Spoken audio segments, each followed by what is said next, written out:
Alright, hello YouTube. I'm basically just going to be going over how to use React Awesome Review on your React project. Basically, this is a library for reveal animations. It's basically a maintained version of React Review. I was using React Review on my portfolio website, but unfortunately it is no longer being maintained since it was last published or last updated 5 years ago. Versus the React Awesome Review, which is only updated 3 months ago, so it's still being maintained.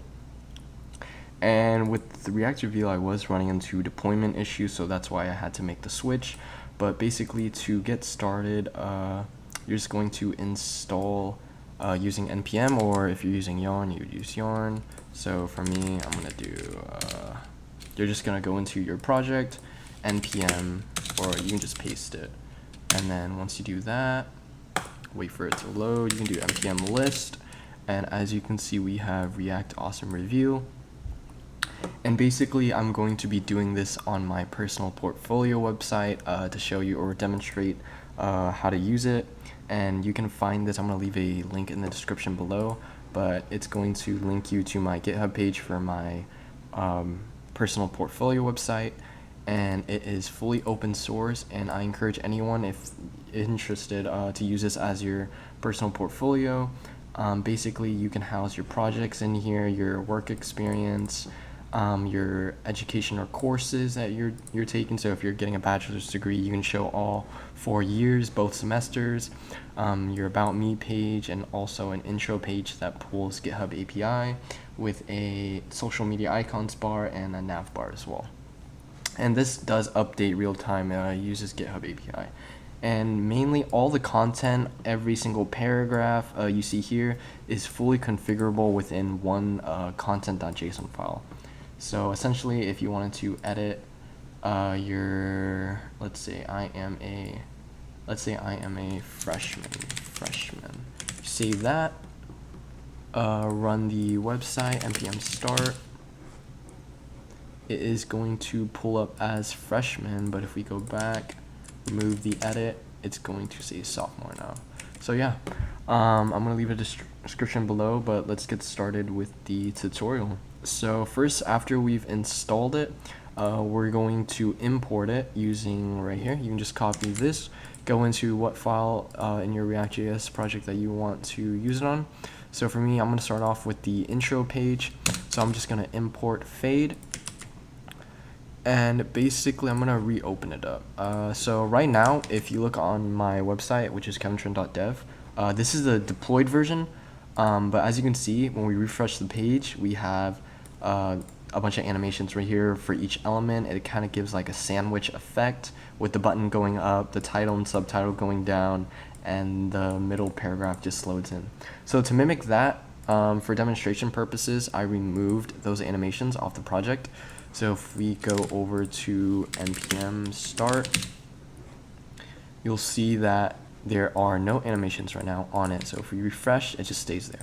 So we're gonna add it real quick. So after we import fade, we're going to go over to the container, and if we go back onto the documentation, we can see that we can just use something like this, wrap it around what element we want to fade in. So I am going to basically, I'm going to go back over here, and then I'm going to do below intro section, I'm going to do fade, open close tag. We can do this, copy that. Okay, this goes below there. So if we refresh right now, our local host, you're gonna see like the whole intro section right here fades in. We don't want that. I want each element to go individually in certain directions, excuse me. So I'm gonna go back over here, and I'm going to separate the fade. I want the button to be by itself, so I'm gonna do fade, and then I want the paragraph to be by itself. So we're gonna do this. We're gonna copy. So as you can see, each element fades in by itself right now, but I want to add direction to this. So if we go back over here, the website or the documentation has a table with different properties you can add. And for this one, we can add a direction with either down, left, right, or up. So for me, for the main header and subtitle, I want the direction to fade down. So we're going to do direction, and then we're just going to do down. For the button, I want it to fade up, going up. So we're going to do direction up. We go back, as you can see, refresh, and as you can see, it has that sandwich animation. So if you scroll down and you go back up, every time it's out of view and it goes back into view, it does redo the animation. If you don't want that, you can essentially add a trigger once property to it. So that's what I'm gonna do. But if you like that animation personally, like on my deployed website, you can have that. So here. So since I don't like that, I'm gonna remove that. So you just add the trigger once property and you set it to true. And you add this to every fade tag that you want that to be trigger once only. So I'm going to do that for all of them. So if we refresh, go out of view, come back, and it remains there. So now, next what I'm going to do is I am going to add a fading effect for each element that I have in my navbar. So if we go over to my actual website, you can see that it fades in slowly using a damping delay. So on our local host, as you can see, we don't have anything. So I'm going to go over to VS and I am going to essentially add it to this UL I have with a bunch of lists inside. And I am going to have each one of these elements load in one at a time. And we can essentially follow the example that's on the React Awesome Reveal website using this example right here. Play with damping prop to alter the delay by which each child will progressively appear. You can have it to where these are chained, but I'm going to use this example. So we can essentially just copy this, go up. So I'm going to do it right here. Copy,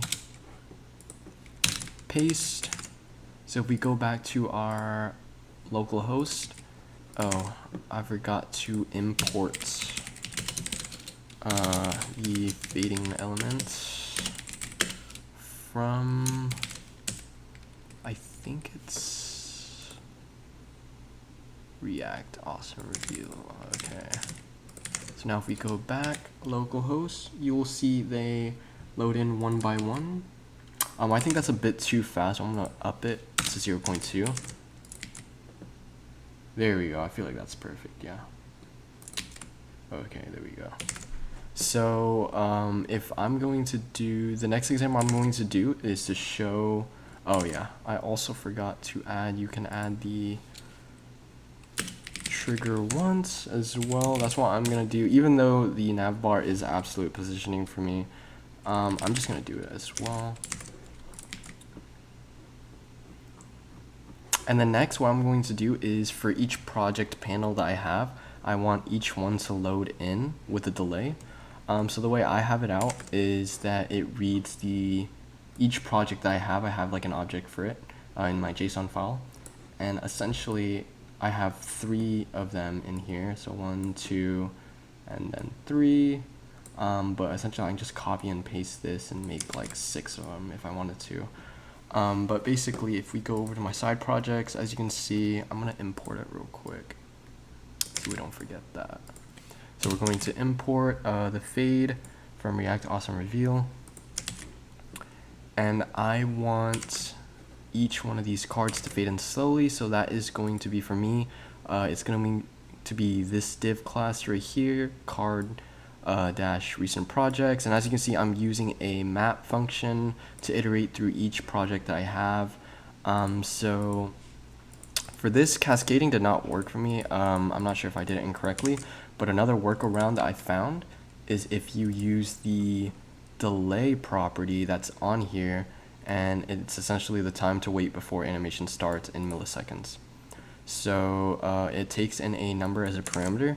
So I use the index that I have. So for each project, when it loads in, it'll obviously carry an index value, and I would just use a math expression. So like the index value times 200 milliseconds or 100 milliseconds, depending on what you like. So for me, I'm going to first, I'm probably going to do, I'm gonna do the fade right here. So this is going to be this box right here.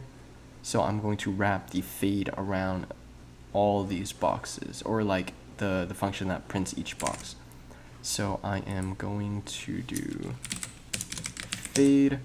I'm going to copy the end tag of the fade outside of card recent projects. So we can just copy that. So if we go back, refresh, we see that it all loads in. I'm going to add the, where is it? I'm going to add the trigger once because I do want all my animations to trigger once only, and then we're gonna add the direction up like earlier. So we go back, as you can see, fades in once. Oh wait, did I do that wrong? Oh wait, I meant true. Okay. There we go. And then instead of Cascade, you're gonna do Cascade, but you're going to set it equal to false, and instead we're gonna do a delay. So delay, we're going to set is going to be your index value of your map function times 200. So if we go back, for each project that we have, it'll be multiplied by 200 seconds, which will be the delay.